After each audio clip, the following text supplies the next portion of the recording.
Eu sou sócio majoritário da minha vida. Sigam a norma socrática, conheçam a vocês mesmos. Conhecer a si muda tudo na sua existência.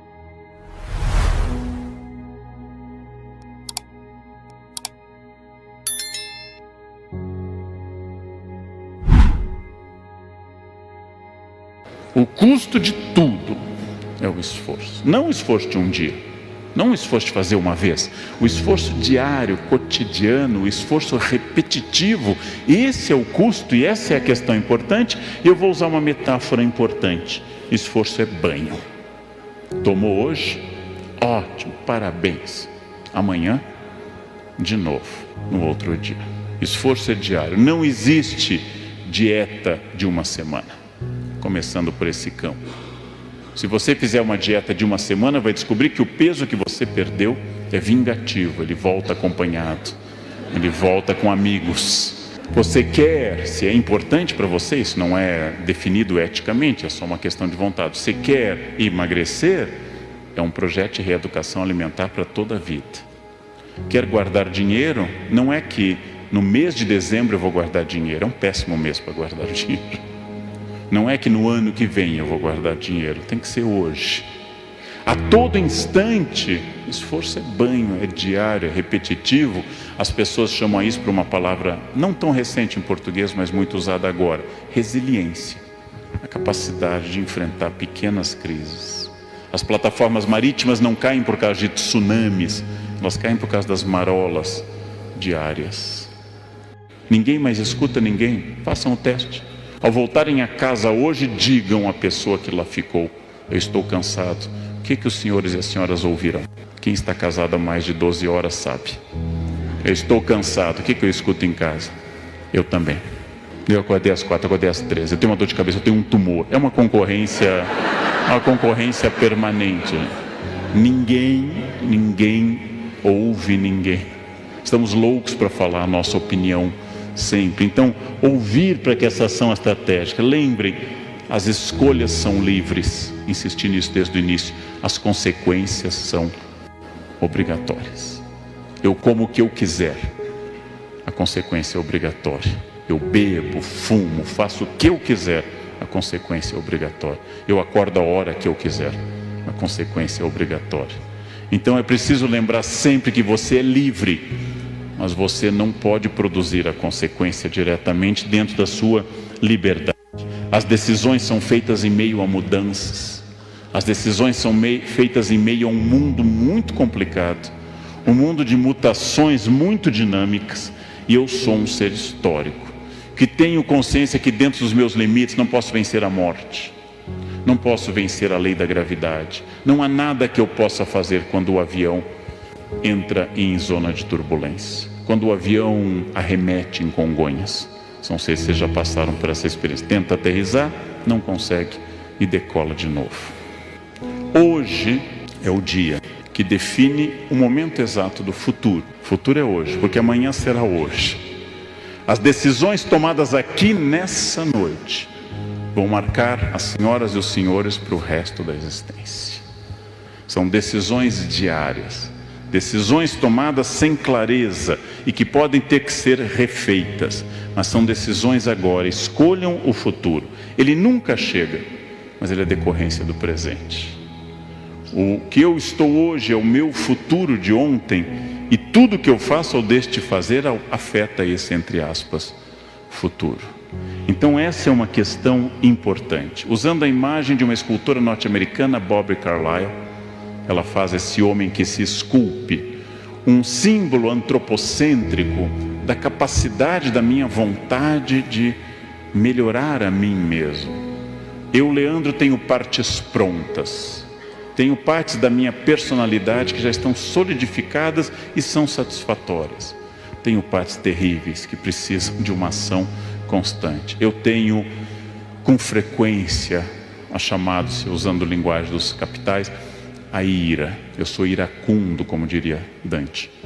Ou seja, eu vivo tendo ataques de raiva. É um defeito. Então, no trânsito, e para não ter os ataques, eu faço psicanálise, eu faço esporte, não ando armado. São 3 medidas. 3 medidas boas para eu permanecer tranquilo. Antes de começar a dirigir nas marginais, eu já digo, eu vou ficar tranquilo. Coloco música no carro. Isso dura quase 5 minutos de um controle absoluto. Eu tenho que melhorar isso. E me alegro que depois de 35 anos de magistério, e quase ao mesmo tempo dirigindo, eu nunca matei uma pessoa, nunca bati em nenhum aluno, mas é uma luta cotidiana. Mas por vezes essa minha ira aparece em irritação com as pessoas que trabalham comigo. Eu sou muito rápido, algumas pessoas são mais lentas. Essa irritação vem, depois eu peço desculpas. Uma pessoa ética não é a que não erra, senão a ética seria a ciência dos anjos. A ética trata das pessoas que erram e têm dor com o seu erro e querem retomar o caminho correto. A ética não fala de ninguém perfeito, fala de pessoas perfectíveis, não perfectum, feito até o fim, mas em processo de perfeição. E quando eu erro, eu tento voltar atrás, peço desculpas, me arrependo, a dor me acomete, a consciência me acusa e eu volto a essa luta constante que vai ser até o final da minha vida. Ou seja, as partes que eu tenho que lutar, as partes que estão boas, há partes que sempre foram fáceis, há partes muito complicadas. E tudo isso é o processo de eu me construir. E essa construção ela é muito, muito importante, porque com essa mensagem com a qual eu encerro a nossa reflexão, eu sou sócio majoritário da minha vida. Na minha educação, minha mãe insistia muito na frase na infância: todo problema que começa com eu é seu. Todo problema que começa com a palavra eu é seu. Só nos traga problemas que comecem com a palavra, o pronome nós. Eu é um problema seu. Então essa questão é uma questão importante. Eu sou sócio majoritário da minha vida.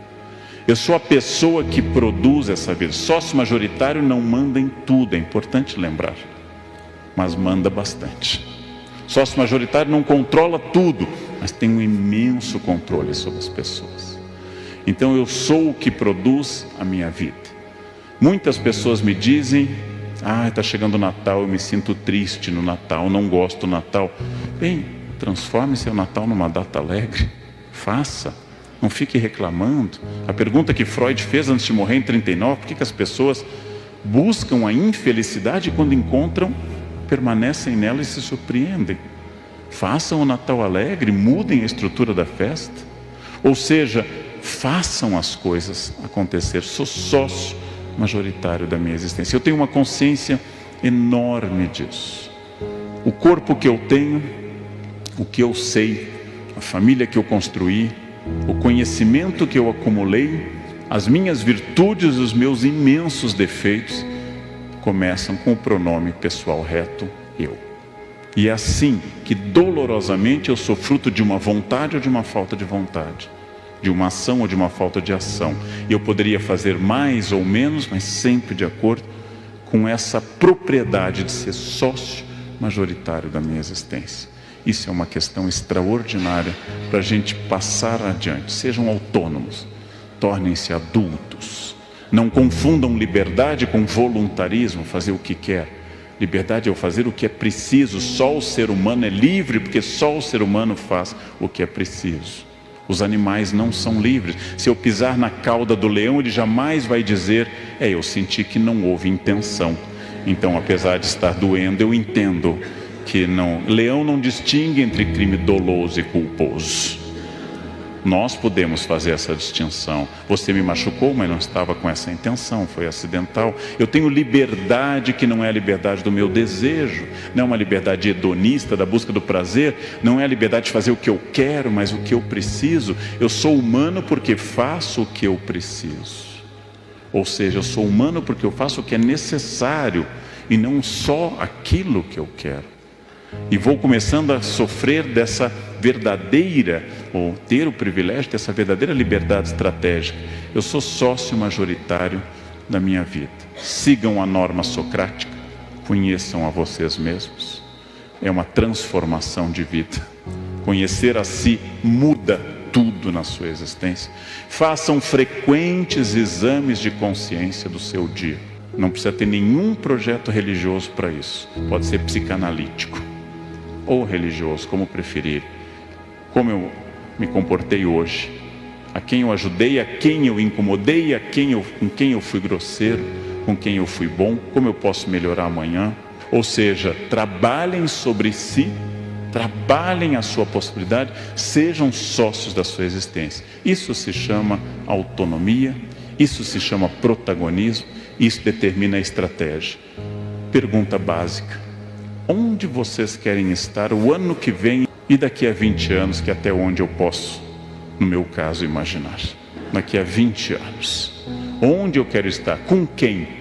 Se vocês tiverem clareza do ponto final, terão clareza da estratégia. Se tiverem clareza da estratégia, correm o risco de chegar lá. Correm o risco, não a certeza, mas a chance matemática de chegar lá. E nisso, o resultado de tudo isso é chamado de plenitude. Para uns, para outros, simplesmente uma palavra tradicional de raiz indo-ariana: felicidade. Felicidade é estar onde eu tenho que estar, fazer aquilo que eu preciso, colher os frutos disso, reconhecer-me como errado, levar adiante meus espinhos na carne, segundo Paulo, minha ferida narcísica, segundo Freud, e continuar trabalhando nisso. Vale muito a pena, porque isso torna a vida interessante e não uma folha levada ao vento, sem vontade, uma folha sem forma, uma vida guiada por um protagonista, compartilhando a vida com outros protagonistas. E é isso que a gente chama propriamente de felicidade. Amigos são poucos e escassos ao longo da vida, e esta é uma lição que eu duramente aprendi. Nós temos centenas de conhecidos, mas temos poucos amigos.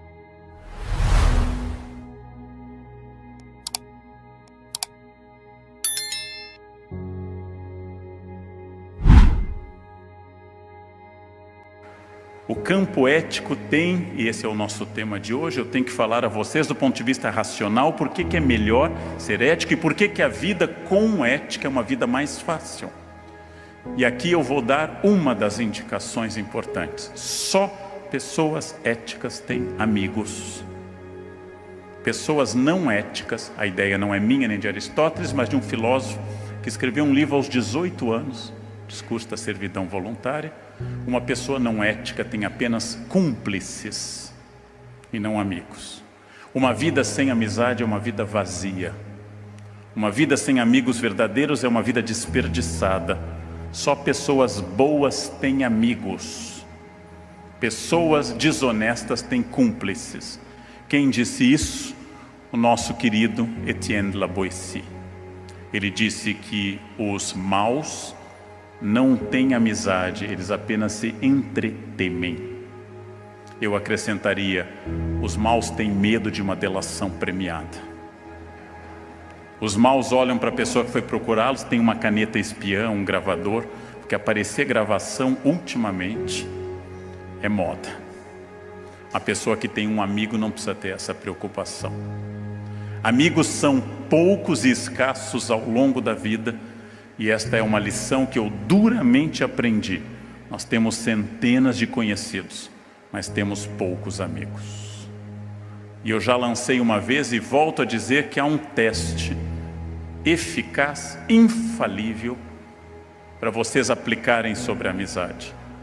Ao retornarem às suas casas ao longo dos próximos dias, reúnam os amigos e digam sobre o sucesso de vocês. Digam: eu estou bem, nunca ganhei tanto dinheiro, estou amando e sendo amado, estou fazendo um sucesso louco e vai melhorar. E olhem para o rosto da pessoa. É um teste infalível. Só um amigo vai sorrir e se emocionar com o sucesso de vocês. Os outros vão dizer: nossa, está meio exibido, né? Os outros vão se incomodar. Quem se incomoda não gosta de mim. Quem se incomoda concorre comigo. Quem se incomoda não tolera o meu sucesso. Aristóteles diz uma coisa sobre a qual eu nunca desenvolvi muito até hoje, mas que é fundamental. Todas as pessoas éticas têm essa areteia, esse compromisso em grego com a verdade, elas têm justa indignação. Uma pessoa ética briga, mas briga pelas causas corretas. Tem pouquíssimas causas pelas quais brigar no Brasil de hoje. Nós não devemos brigar por coisas pequenas, devemos relevar tudo. Gente inconveniente, gente que fala alto, gente chata no trânsito, tudo isso é de menor importância, ou citando uma ex-autoridade federal, de menos importância. Todo o resto que é importante são as grandes causas pelas quais a vida vale a pena. Por exemplo, família, por exemplo, ética, por exemplo, a luta contra o preconceito. Estas são as causas que valem a pena e para as quais nós temos que ter justa indignação. Utilizando a Mafalda, a grande personagem da história em quadrinhos do Quino na Argentina, eu tenho que dizer basta a tudo que seja estruturalmente ruim e realmente não rir e nem compactuar com as coisas ruins. A crença aristotélica é uma palavra que depois, essa palavra não é de Aristóteles, é um neologismo inventado por Rousseau em francês.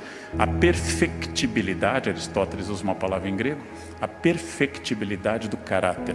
O caráter pode ser transformado e melhorar ano a ano, se eu quiser. Se melhorar o caráter for meu projeto de vida, como é o meu, apesar da dificuldade. Eu luto para ser uma pessoa melhor. Sou derrotado muitas vezes. E às vezes digo para as pessoas que gostam de mim, eu melhorei muito. E elas me dizem, imagina antes. Tamanha quantidade de coisas que tem para consertar ainda. Eu preciso melhorar o meu caráter sempre e constantemente. Preciso ser um homem, um pai, um professor, um profissional, um melhor cada dia. Perfectibilidade do caráter. Esta luta vai terminar no dia da minha morte. Preciso lutar para isso, sempre. Este é um desafio. Outra questão importante é que eu tenho que incluir o meu eu na ética. Tudo o que acontece, acontece passando por mim, e eu tenho responsabilidade sobre quase tudo. Responsabilidade significa que minha vida, minha família, meu corpo, minha renda, não são dados do destino, mas são questões fundamentais deste momento. Nós temos no Brasil uma imensa tradição de tirar o eu da história. Nenhum de nós assume que faz parte. E aí Aristóteles nos diz uma frase: os homens refugiam-se na teoria e pensam que estão sendo filósofos, se tornarão bons com a teoria. Nisso se portam como enfermos, que escutassem atentamente seus médicos, mas não fizessem nada do que estes lhe prescrevem. Quem ouve palestras sobre ética e continua andando no acostamento, se funciona como quem vai ao médico, acha o médico ótimo, chega a casa e não faz nada do que o médico manda. Aí o conselho: não vá ao médico e não escute palestra sobre ética. Vá direto para o acostamento, é a sua vocação, é o seu jeito, né? Não perca mais tempo com isso. A vida sem ética multiplica os problemas porque o mentiroso começa a se enredar exponencialmente em histórias. Toda pessoa que mente tem que ter uma memória brilhante e começa a ser pego nos detalhes da sua história. A desonestidade torna a vida complicada, torna a vida difícil, torna a vida acidentada. A desonestidade é uma questão que nós temos que pensar diretamente no Brasil, porque nós temos que pensar numa transformação que está sendo demandada neste país, para o qual eu sou muito otimista. Que é isso? Em primeiro lugar, o problema central deste país, a confusão entre o público e o privado. A ideia de que o que é público não é de ninguém, quando a ideia é que o que é público é de todos. A ideia de que se é público eu tenho direitos, mas a ideia que falta é que eu tenho deveres maiores. Eu tenho direito a escarrar na minha casa, eu tenho direito a jogar papel no chão da minha casa, é um direito privado. Eu tenho direito a tudo na minha casa que não fira a lei. Eu não tenho direito a quase nada em público, porque o público me obriga de muitas formas. Houve um ministro do trabalho, numa era que a gente achava a mais corrupta da história, logo após a ditadura, um presidente estava sofrendo impeachment, os jovens nem vão saber, a gente achava que nunca tinha visto tanta podridão no Brasil naquela época. Saudade daquele tempo que um Fiat era o ponto da corrupção. Houve um ministro do Trabalho que levou a cadela, de fato, a própria cachorra, para o veterinário em carro do ministério. Descoberto, ele deu a frase exemplar que cachorro também era gente. O ministro achava que a nossa crítica era ao tratamento dado ao cachorro. Não era. Podia ter sido levada ou não levada. O problema não era o cachorro, a cadela. O problema era o carro público. Podia ser a esposa ficando no mesmo campo. Ou seja, podia ser a mãe, podia ser qualquer outra pessoa. Mas o ministro não pensava nisso. Como um administrador do Rio de Janeiro usava o helicóptero público para levar a babá e o cachorro para a praia. Este não é o problema. Babá também é gente, certamente mais gente do que esse governador. O problema é o público sendo utilizado para o privado. Carro público levando filhos para a escola. Essa confusão no Brasil é muito difícil. Alguns governantes foram acusados de levar objetos do palácio. Eu não acho nem que seja de fato roubo. É que eles já não sabem mais a diferença entre o que é deles e o que é do Estado. Parece separação de casal. Isso eu comprei em 1976, você não lembra? Parece que não há mais essa distinção entre público e privado. E outra tradição brasileira que é terrível, especialmente para quem tem cargo no Brasil, a interpretação da norma. O brasileiro tem uma dificuldade estrutural com a norma, ele interpreta. Eu achei que era para fazer isso, mas hoje estava chovendo. Mas veja, não tinha uma cláusula de umidade do ar para isso. Não, eu não vim para a reunião porque hoje é véspera de feriado. Eu achei que nas vésperas de feriado é muito difícil. O brasileiro acha muito. Às vezes a gente tem que dizer, aqui é um campo que você não precisa achar, só executar. E aqui é um campo que você pode achar. Interpretação da norma é uma característica nossa, muito forte no Brasil. Ela é um pouco da nossa alegria e um pouco do nosso terror. Provavelmente nunca haverá fascismo no Brasil, porque fascismo pressupõe colocar as pessoas em fila para saudar um Führer. Fazer uma fila no Brasil é um sacrifício. Um ia faltar, o outro ia perder, uma mãe ia estar doente, ia ter muito buraco na propaganda fascista. O esforço e o trabalho têm que ser retomados como valores. Para isso eu preciso dizer às pessoas que têm menos que elas têm que se esforçar, e aos que têm mais que também têm que se esforçar muito para manter o que têm, ou se quiserem aumentar.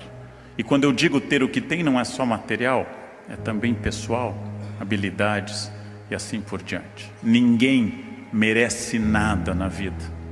Todos devem obter tudo. Ninguém merece nada. Ninguém vem ao mundo com uma cláusula de habilidade. Eu tenho que restaurar uma coisa importante, que é um projeto de trabalho associado à ética no país.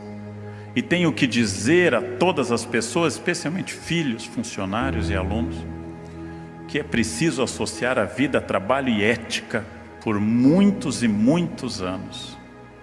Que o ponto no qual cada um de nós possa ter chegado é um ponto de um esforço extraordinário.